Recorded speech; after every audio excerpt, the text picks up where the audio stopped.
Hey all, how are you? My name's Adam Jason, and I want to start with you today a 5-part series on how to raise capital for your projects as BRRRR investors. So if you decided that one way that you're going to finance your projects is to raise investment capital from other folks who may be interested in participating in your deals alongside with you, there's obviously a lot of factors that go into that.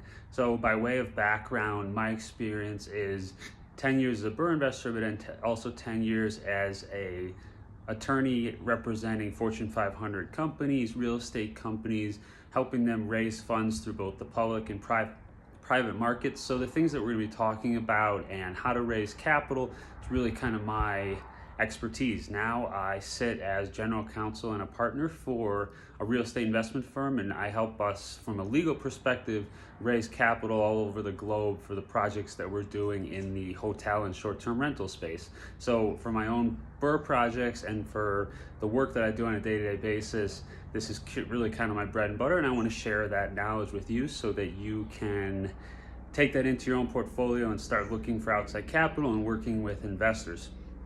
5 things I think we're going to really need to look at is 1, we'll start today with how to structure the deals. 2 is going to be kind of your funding and acquisition strategy. What is the plan for acquiring assets? What are you going to look at? Are you going to do it on a single project basis, or are you going to do it in more of a fund structure, kind of open-ended? How do you get paid? How do your investors get paid? What should the terms of your investment look like so that they're in line with what most investors would expect, but also paying off for you financially in return?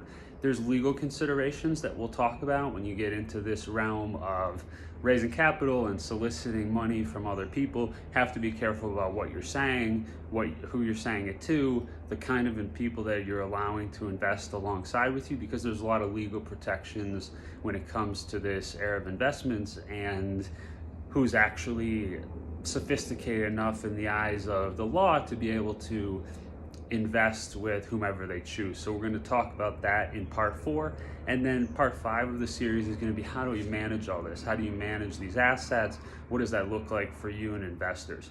So stick with me for the 5-part series. Make sure you subscribe to the channel and enjoy these videos and follow all the way through so that you can execute this on the 5 fronts that you're going to need to. Part 1, as I mentioned, talking about structuring and setting it all up. So people often ask, like, oh, should I be forming LLCs? How should I be buying my property? Should I be doing it in my personal name? Should I be doing it through some kind of entity form?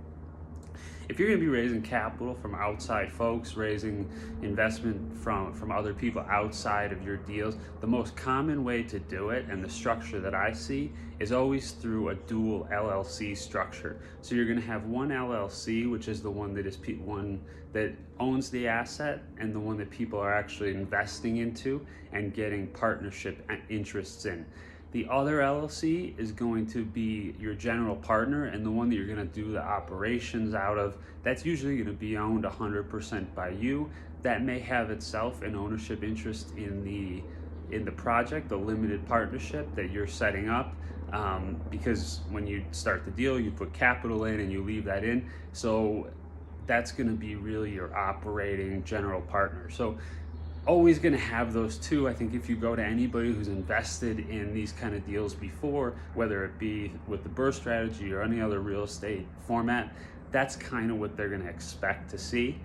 I'm happy to work through that with anybody who wants to reach out, and we can figure out what's best for you. But that's the most common structure, is to see it through that 2 LLC structure, with the GP and the LP issuing the securities to investors and buying the asset, and the GP running the operations.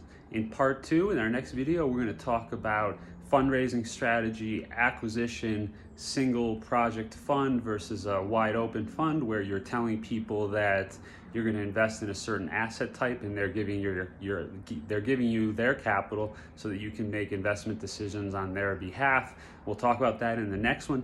Make sure you subscribe. Head over to BRRRRinvest.com for all the resources, tools that we have over there for people pursuing financial freedom through the BRRRR strategy. I'll see you in the next video. Make sure you subscribe, and thanks for joining me.